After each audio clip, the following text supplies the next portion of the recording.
हम लोग जो करने वाले हैं वह है वैलेंस बॉन्ड थ्योरी, किसमें, कोऑर्डिनेशन कॉम्प्लेक्स में। कोऑर्डिनेशन कॉम्प्लेक्स की बॉन्डिंग को समझने के लिए हम लोग पहली जो थ्योरी पढ़ रहे हैं वो कौन सी है, वैलेंस बॉन्ड थ्योरी। तो जो टोटल थ्योरीज जो है वो बॉन्डिंग को समझने में हेल्प करती हैं, वो कौन कौन सी है। पहला इसमें आता है वीबीटी, वैलेंस बॉन्ड थ्योरी, ठीक है। दूसरा आता है सीएफटी। सीएफटी कौन सी होती है, क्रिस्टल फील्ड थ्योरी। इसके बाद हम सीएफटी को समझेंगे। इस सीएफटी का जो मॉडिफाइड वर्जन है उसको एलएफटी कहते हैं। एलएफटी क्या होता है, ligand field theory, ligand field theory. ये दूसरी थ्योरी है सीएफटी, उसी का मॉडिफाइड वर्जन एलएफटी के नाम से आता है। इसके अलावा जो तीसरी थ्योरी हम लोग इसमें देखेंगे वो है एमओटी, मॉलिक्यूलर ऑर्बिटल थ्योरी। ये तीन थ्योरी थे जिन्होंने बॉन्डिंग को, कोऑर्डिनेशन कॉम्प्लेक्स के अंदर किस तरह से कोऑर्डिनेशन बॉन्ड बनते हैं और किस तरह से क्या होता है कॉम्प्लेक्स अलग अलग बिहेव करते हैं, वो समझाते हैं तीनों थ्योरियां, वो समझाते हैं तीनों थ्योरियां। तो हम लोग सबसे पहले करने वाले हैं कौन सा, पहली थ्योरी जो है वो वैलेंस बॉन्ड थ्योरी। इसको दिया था पॉलिंग ने, ठीक है। पॉलिंग ने इसको पहले कोवेलेंट बॉन्ड या जो शेयरिंग बॉन्ड होते हैं उनको समझाने के लिए, क्योंकि जो कोऑर्डिनेट होता है उसमें भी एक तरह की शेयरिंग होती है मेटल और किसके बीच में, लिगैंड के बीच में, जो हम लोग यहाँ पढ़ रहे हैं।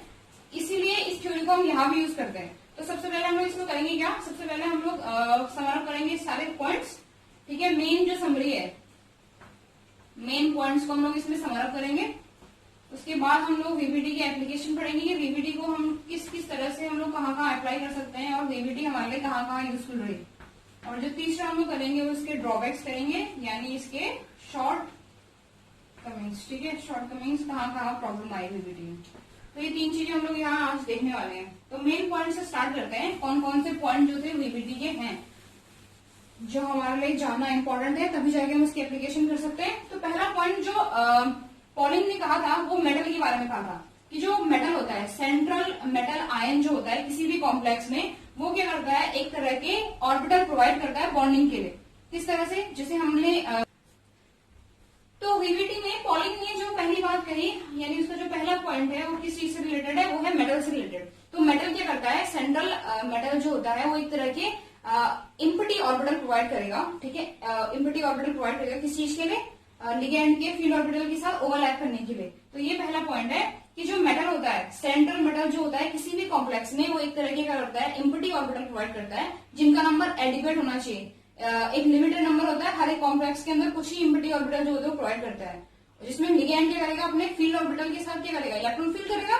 तो जितने इम्पटी ऑर्बिटल प्रोवाइड होंगे उतने ही ज्यादा क्या होंगे, कोऑर्डिनेशन बॉन्ड बनेंगे, यानी उस कॉम्प्लेक्स का उतना ही कोऑर्डिनेशन नंबर होगा, ठीक है। तो ये पहला पॉइंट बताता है, the central metal ion, central atom metal ion provide adequate number of empty orbital खाली ऑर्बिटल, ठीक है, फॉर बॉन्डिंग और जितने इम्पटी ऑर्बिटल प्रोवाइड होंगे उतने ही नंबर ऑफ कोऑर्डिनेशन बॉन्ड बनेंगे, यानी उस कॉम्प्लेक्स के उतने ही कोऑर्डिनेशन नंबर होंगे। तो यानी the number of empty orbital is equals to coordination number of that complex, ये हो गया पहला पॉइंट कि सेंट्रल एटम जो होगा वो क्या करेगा, एक particular number of empty orbital hybridization में पार्टिसिपेट करवाएगा, इसलिए क्या होगा, उस कॉम्प्लेक्स के उतने ही क्या जाएंगे, कोऑर्डिनेशन नंबर हो जाएंगे। सेकेंड पॉइंट यही से आता है, ठीक है। जो ऑर्बिटल पार्टिसिपेट कर रहे होंगे किसमें, ओवरलैपिंग में पार्टिसिपेट करेंगे, उनको क्या कहते हैं, हाइब्रिड ऑर्बिटल कहते हैं, ठीक है। तो जैसे हम लोगों ने केमिकल बॉन्डिंग वाले चैप्टर में देखा था कि क्या करते हो, आपस में हाइब्रिडाइज करके एक सेट ऑफ ऑर्बिटल बनाते हैं जिनकी एनर्जी क्या होती है, इक्वल होती है। जैसे माना कि एस और पी क्या करते हैं, आपस में पार्टिसिपेट करने वाले हैं बॉन्डिंग में। तो सबसे पहले एक सेट बनाएंगे 4 ऑर्बिटल्स का, जिनकी एनर्जी इसकी एनर्जी से इक्वल होता है। वहां हम बोलते थे कि ये जो है एटॉमिक ऑर्बिटल है और ये आपस में हाइब्रिडाइज होकर एक सेट बना रहे हैं, जिनको क्या बोलते थे, मॉलिक्यूलर ऑर्बिटल कहते थे। और हमेशा क्या होता है, number of atomic orbital orbital किसके बराबर होता है, मॉलिक्यूलर ऑर्बिटल के। सेम यहाँ भी चलता है। यहाँ जो ऑर्बिटल पार्टिसिपेट करते हो sp ना होके sp और d होते हैं। 3 टाइप के ऑर्बिटल जो होते हैं हाइब्रिडाइजेशन में पार्टिसिपेट करेंगे और ये क्या बनाएंगे, इक्विवेलेंट एनर्जी का सेट बनाएंगे जिनको हम लोग हाइब्रिड ऑर्बिटल के नाम से जानेंगे। क्लियर हुई बात? तो द इम्पटी ऑर्बिटल कौन से s p और d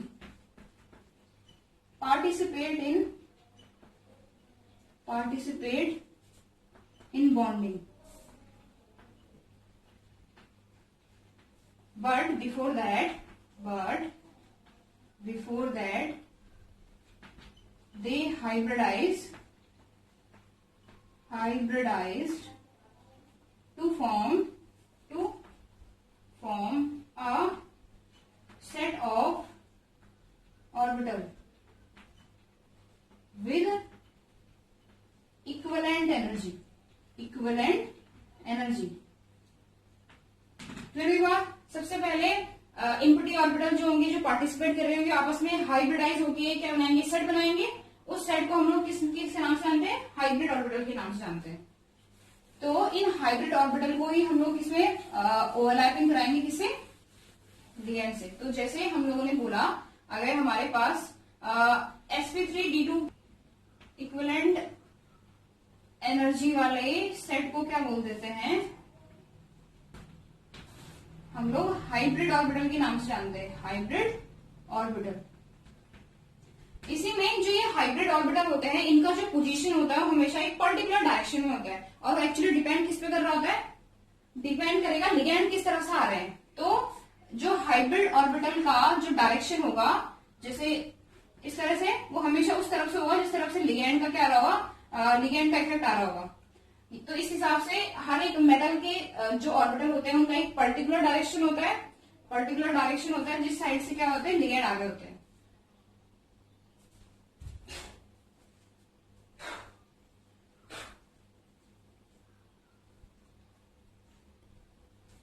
ठीक है, क्लियर हुआ? इनको कहते हैं हाइब्रिड ऑर्बिटल। और जो ये हाइब्रिड ऑर्बिटल होता है, इनका एक स्पेशल क्वालिटी ये होती है कि इनका एक पर्टिकुलर डायरेक्शन होता है। और ये डायरेक्शन किस हिसाब से होता है, जिस हिसाब से लिगेंड आएगा उसी हिसाब से क्या करेंगे, हाइब्रिड ऑर्बिटल जो होते हैं वो अपना क्या करते हैं, पोजीशन लेते हैं।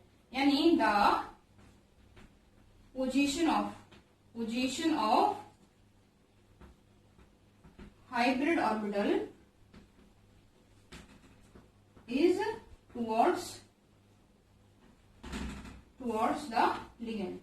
किसकी तरफ होगा, लिगेंड। क्योंकि लास्ट में इनको करना क्या है, इम्पटी ऑर्बिटल को जो फील्ड ऑर्बिटल होंगे लिगेंड के साथ, उनके साथ ओवरलैप करना है। और ओवरलैपिंग उतनी ज्यादा होती है जितना उनका क्या होता है, वो उनका जो डायरेक्शन होगा वो सेम होगा। और जितनी ज्यादा ओवरलैपिंग होती है उतनी अच्छी बॉन्डिंग होती है। तो इस चीज के लिए क्या होता है, जो हाइब्रिड ऑर्बिटल का पोजीशन होता है वो हमेशा किसकी तरफ होता है, लिगेंड की साइड पे होता है, ताकि ओवरलैपिंग अच्छी से अच्छी हो सके। ये था सेकेंड पॉइंट। थर्ड पॉइंट है डी ऑर्बिटल के बारे में। तो जो कोऑर्डिनेट्स,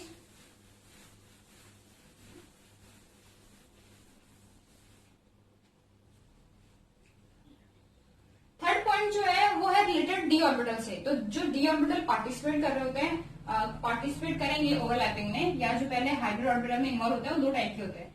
इसका केस लेने के लिए हमने स्कैंडियम का केस लिया। स्कैंडियम क्या होता है, 21 होता है इसका एटॉमिक नंबर। अगर हम इसका हाइब्रिडाइजेशन देखें तो पहले हमें इसका क्या लिखना पड़ेगा, electronic configuration 1s2 2s2 2p6 3s2 3p6 4s2 4s2 पहले आएगा, फिर क्या आता है 3d आता 3d पहले है, लेकिन फिलिंग 4s की पहले होती है, तो ये 3d1 होता है।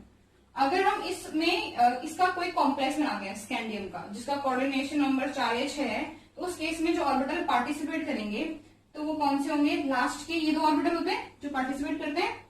3d आएगा, 3d1 4s2, और अगर 4s2 है तो 4p भी होगा और 4d भी होगा, इवन 4f भी होता है, लेकिन वो पार्टिसिपेट नहीं करता, इसलिए हम लोग केवल sp और d की बात करते हैं, क्योंकि इनमें कोई इलेक्ट्रॉन नहीं है, तो इसको 4p0 और 4d0 कहते हैं।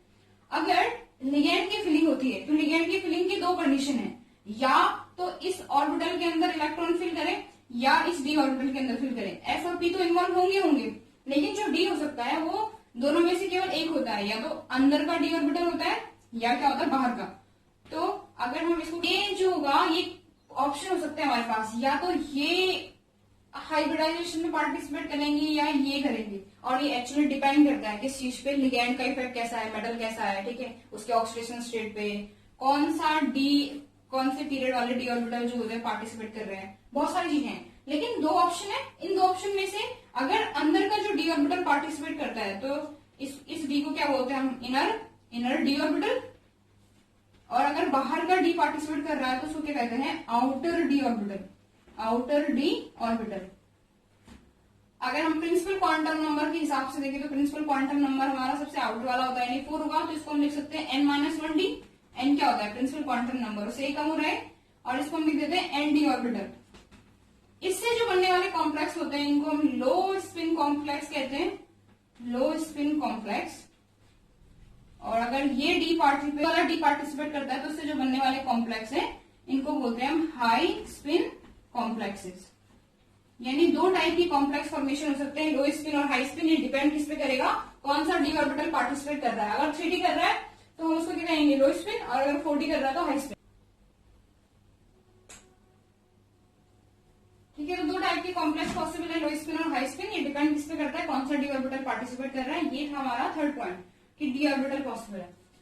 इसके बाद चलते हैं हम लोग फोर्थ पॉइंट पे। फोर्थ पॉइंट जो है वो लिगैंड के बारे में है। मेटल के बारे में हमने क्लियर कर दिया, मेटल कैसा होना चाहिए। मेटल जो होता है वो इम्पटी ऑर्बिटल प्रोवाइड करता है, sp और d से क्या करता है, हाइब्रिडाइज ऑर्बिटल बनाता है, जिनको हम हाइब्रिड ऑर्बिटल के नाम से जानते हैं। इसके अलावा जो d है उसमें दो ऑप्शन होते हैं, तो इनर यूज होगा, इनर डी ऑर्बिटल, या आउटर डी ऑर्बिटल यूज होगा। फोर्थ पॉइंट जो होता है वो ये कहता है लिगैंड के बारे में कि लिगैंड जो होना चाहिए वो क्या करना चाहिए, उसके पास कम से कम एक फील्ड ऑर्बिटल होना चाहिए जिससे वो मेटल के पास इलेक्ट्रॉन डोनेट कर सके। तो फोर्थ पॉइंट ये है, ligand has at least one lone pair of electron, चाहे वो न्यूट्रल लिगैंड हो, निगेटिव लिगैंड हो, उसके पास कम से कम क्या होना चाहिए, one lone pair of electron, जो किसको डोनेट कर सके, मेटल को डोनेट कर सके, मेटल के इम्पटी ऑर्बिटल में डोनेट कर सके। अब हमने देख लिया मेटल कैसा होगा और लिगैंड कैसा होगा। अब करना क्या है, हमें ओवरलैपिंग करनी है, किसके, मेटल के इम्पटी ऑर्बिटल का ओवरलैपिंग करनी है, किससे, लिगैंड के फील्ड ऑर्बिटल से। तो फिफ्थ में यही होता है, ओवरलैपिंग होती है। ठीक है, the empty orbital of metal overlap with field orbital of किसके, लिगैंड। ये था हमारा फिफ्थ। और इससे बनते हैं क्या है, इससे बनते हैं लिगैंड मेटल कोऑर्डिनेशन बॉन्ड। इस तरह से हमें क्या मिलते हैं, लिगैंड मेटल कोऑर्डिनेशन बॉन्ड मिलते हैं। इसलिए कॉम्प्लेक्स के अंदर जितना ऑर्बिटल क्या करते हैं, ओवरलैपिंग करते हैं, उतने ही क्या बनते हैं, मेटल लिगैंड कोऑर्डिनेशन बॉन्ड मिलते हैं।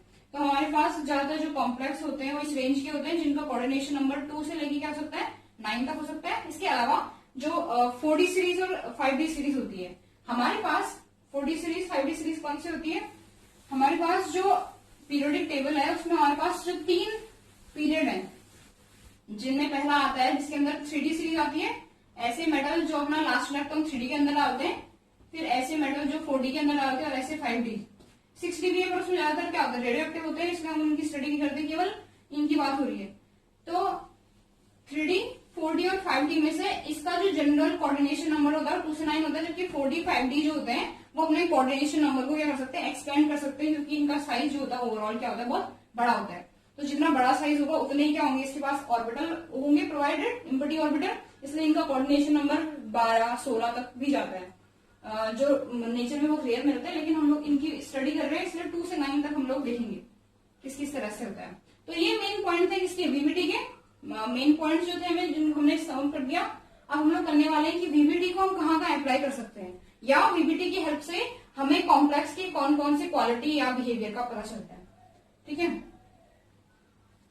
हम हम कर रहे हैं एप्लीकेशन। वीवीडी के कौन कौन से क्या एप्लीकेशन हम उसको कहाँ कहाँ अप्लाई कर सकते हैं। तो सबसे पहले जो इसके अंदर आता है एप्लीकेशन में आता है वो स्टीरियोकेमिकल।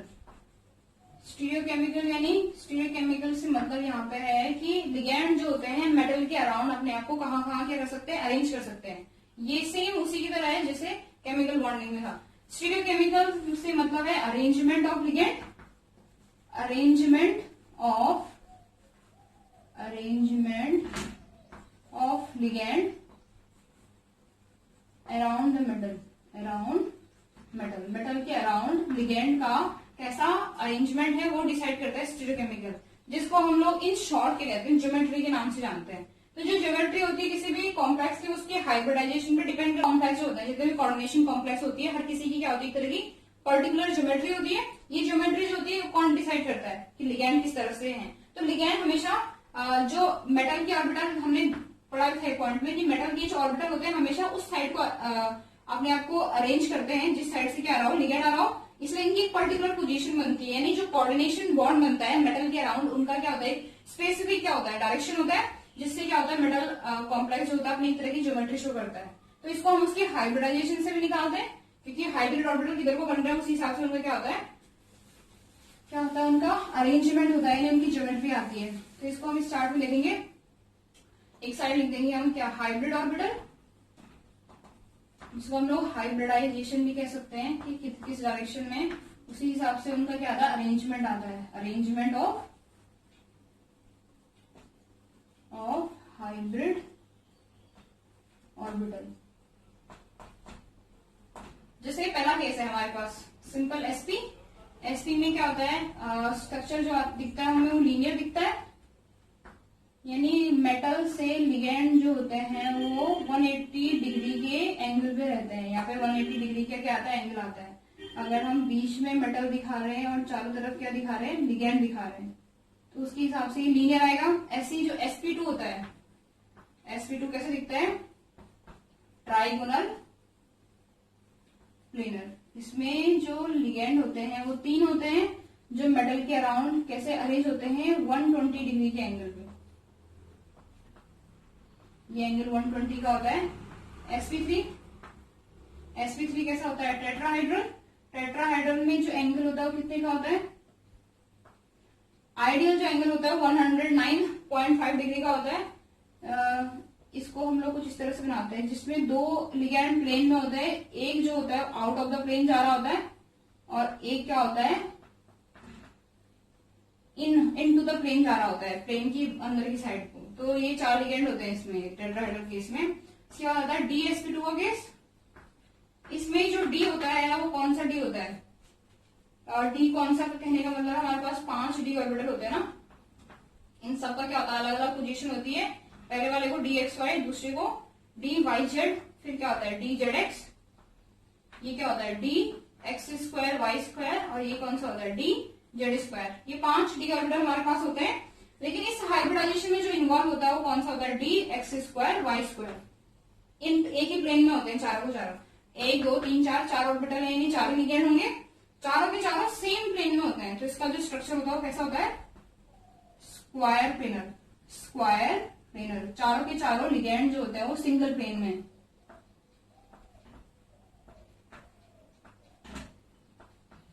कुछ इस तरह से, ठीक है। इसके बाद क्या होता है DsP3। इसमें जो D इन्वॉल्व होता है वो होता है DZ2। अगर DZ2 हो रहा है इनर वाला तो स्ट्रक्चर कैसा होता है, ट्राइगोनल बाइपिरामिडल, ट्राइगोनल बाइपिरामिडल, जिसमें 3 एक प्लेन में होते हैं, 3 लिगैंड क्या होंगे एक प्लेन में और 2 क्या होंगे आउट ऑफ द प्लेन। मतलब कैसे, 3 लिगैंड एक प्लेन में, 1 2 3, इसको ऐसे लिख दिया, एक ऊपर और एक क्या है नीचे। तो यानी इन दोनों के बीच में कैसा एंगल होगा, 180 का, लेकिन इनके बीच में आपस में क्या होगा 120 का, और इसके बीच में कौन सा एंगल होगा 90 का। ये है 3 इस प्लेन में है, जो ये हाथ है इसमें 3 प्लेन है, एक इधर 2 और 3 लिगैंड यहाँ है, तो इनके बीच में तो आपस में 120 का एंगल है, एक ऊपर है और एक क्या है नीचे। इनके बीच में क्या है, जो ऊपर नीचे इनके बीच में 180 का एंगल है। और अगर मैं प्लेन वाले की और ऊपर वाले की बात करूं तो इनके बीच में 90 डिग्री का एंगल है, ठीक है। होता है ट्राइगोनल बाय पिरामिडल।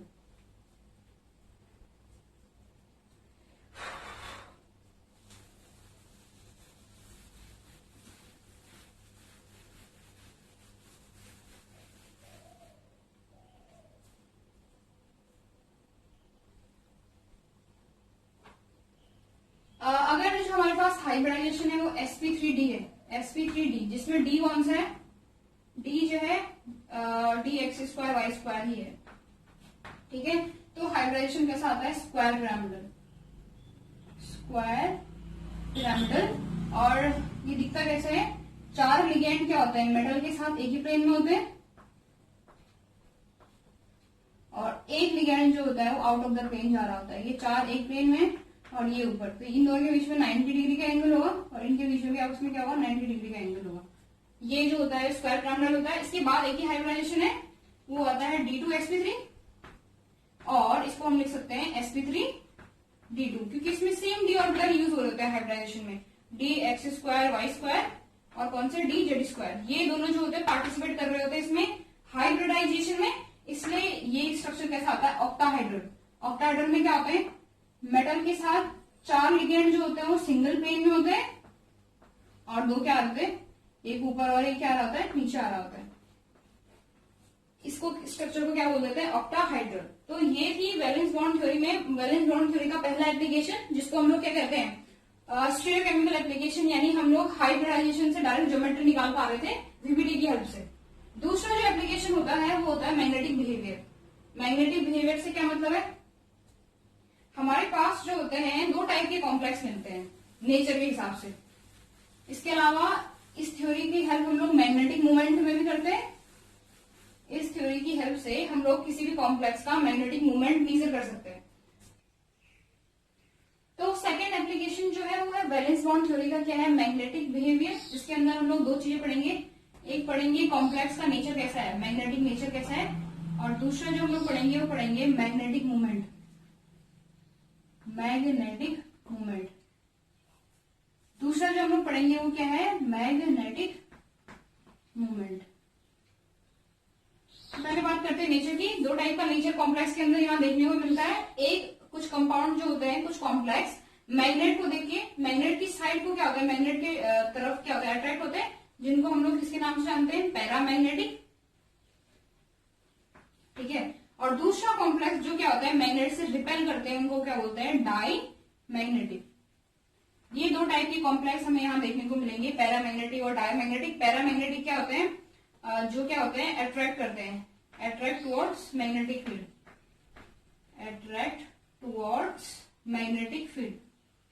जबकि जो डायमैग्नेटिक होते हैं वो क्या करते हैं, वो होते हैं repel, repel by magnetic field. जैसे ही मैग्नेटिक फील्ड उनके अराउंड आएगा वो उससे दूर भागने की कोशिश करते हैं। तो इसका रीजन क्या है कि ऐसा क्यों होता है, कुछ कॉम्प्लेक्स पैरामैग्नेटिक है और कुछ क्या है, डायमैग्नेटिक है। उसका रीजन होता है presence of unpaired electron. Unpaired electron जो होते हैं वो क्या करते हैं, अपने चारों तरफ मोशन करके एक क्या करते हैं, मैग्नेटिक फील्ड जनरेट करते हैं। तो अगर कोई भी कॉम्प्लेक्स जिसके पास कम से कम क्या हो, एटलीस्ट 1 लोन पेयर हो, एटलीस्ट मतलब कम से कम होना चाहिए, एक तो होना ही चाहिए, ज्यादा प्रेजेंस हो सकते हैं, एटलीस्ट 1 अनपेयर इलेक्ट्रॉन हो, तो वो क्या करेगा, मैग्नेटिक फील्ड जनरेट करेगा, यानी पैरामैग्नेटिक बिहेवियर करेगा। लेकिन डायमैग्नेटिक क्या होता है, अगर उसमें क्या होंगे, एब्सेंस होगा, अगर उसमें क्या होंगे, कोई भी अनपेयर इलेक्ट्रॉन नहीं होंगे, एब्सेंस ऑफ, अगर उसमें क्या होंगे, कोई भी अनपेयर इलेक्ट्रॉन प्रेजेंट नहीं होंगे, तो वो क्या करेगा, मैग्नेटिक फील्ड से रिपेल होगा। तो इस तरह से 2 नेचर मिलते हैं हमारे पास कॉम्प्लेक्स के अंदर, पैरामैग्नेटिक और डायमैग्नेटिक। पैरामैग्नेटिक क्या होगा, उसमें कम से कम एक अनपेयर इलेक्ट्रॉन प्रेजेंट होगा। डायमैग्नेटिक में क्या होता है, एक भी अनपेयर इलेक्ट्रॉन प्रेजेंट नहीं होता है। मैग्नेटिक मूवमेंट क्या होता है, अगर हमें पता है कि किसी कॉम्प्लेक्स में अपना एक मैग्नेटिक फील्ड है, तो उसकी स्ट्रेंथ को नापने के लिए या उसका डायरेक्शन को नापने के लिए हम लोग मैग्नेटिक मूवमेंट लेते हैं। मैग्नेटिक मूवमेंट के लिए फॉर्मूला भी होता है, न्यू इक्वल्स टू क्या होता है, √n+2, और इसकी जो वैल्यू आती है उसको नापा जाता है BM यानी बोर मैग्नेटन में। ये n क्या होता है, ये होता है नंबर ऑफ अनपेयर इलेक्ट्रॉन, जहां n क्या होते हैं, number of unpaired electron, electrons भी हो सकते हैं। ठीक है, तो बोर मैग्नेटन जो होता है वो यूनिट होती है किसकी, मैग्नेटिक मूवमेंट की, जिसमें हम लोग किसी भी कॉम्प्लेक्स के अंदर कितनी स्ट्रेंथ ऑफ मैग्नेटिक फील्ड है उसको मेजर करते हैं। क्लियर हो गया? तो ये दोनों जो होते हैं हम लोग मैग्नेटिक बिहेवियर, नेचर और मूवमेंट दोनों हम लोग वीबीटी के हेल्प से निकाल सकते हैं। तो ये सेकंड एप्लीकेशन हुआ किसका, वीबीटी का। थर्ड जो एप्लीकेशन है वो रिलेटेड है किससे, लिगैंड से। जो लिगैंड होते हैं वो भी क्या करते हैं, कई बार अलग नेचर शो करते हैं। उसके बारे में वीबीटी ज्यादा एक्सप्लेन तो नहीं कर पाए, पर उसने दो टाइप का बिहेवियर जरूर बताया था। ठीक है, लिगैंड की स्ट्रेंथ के बारे में, लिगैंड स्ट्रेंथ। तो मैं लिगैंड दो टाइप के बताए थे वैसे उन्होंने वीबीटी में, जिसमें एक स्ट्रॉन्ग लिगैंड की बात की थी और एक की थी वीक लिगैंड की बात। कि दो टाइप के लिगैंड हमारे पास पॉसिबल होते हैं। लिगैंड का काम क्या होता है, इलेक्ट्रॉन डोनेट करना। अगर वो बहुत आसानी से या बहुत इजीली क्या कर रहा हो, इलेक्ट्रॉन डोनेट कर रहा होगा, तो वो क्या कहलाएगा, स्ट्रॉन्ग लिगैंड। जबकि अगर वो क्या हो, आसानी से इलेक्ट्रॉन डोनेट नहीं कर पा रहा है, तो वो क्या कहलाएगा, वीक लिगैंड। इसके अंदर स्ट्रॉन्ग लिगैंड जो होते हैं, जो हर कंडीशन में अपने आप को स्ट्रॉन्ग बिहेव दिखाते हैं, वो क्या होते हैं, स्ट्रॉन्ग लिगैंड। उसके अंदर दो ही आते हैं, Cn- और CO, यानी साइनो और कार्बोनिल ग्रुप। जबकि जो बैड इलेक्ट्रॉन डोनर होते हैं ज्यादातर किसके होते हैं, हेलो ग्रुप के, यानी क्लोरिडो, फ्लोरिडो, ब्रोमिडो। ठीक है, वो सब F-, Cl-, Br-, I-, ये सारे इसके अंदर आते हैं। इसके अलावा जहां पे ऑक्सीजन जो होता है वो क्या होता है, एज अ डोनर बिहेव करता है, जैसे वाटर में। और हो गया ऐसी कौन सा ग्रुप होता है,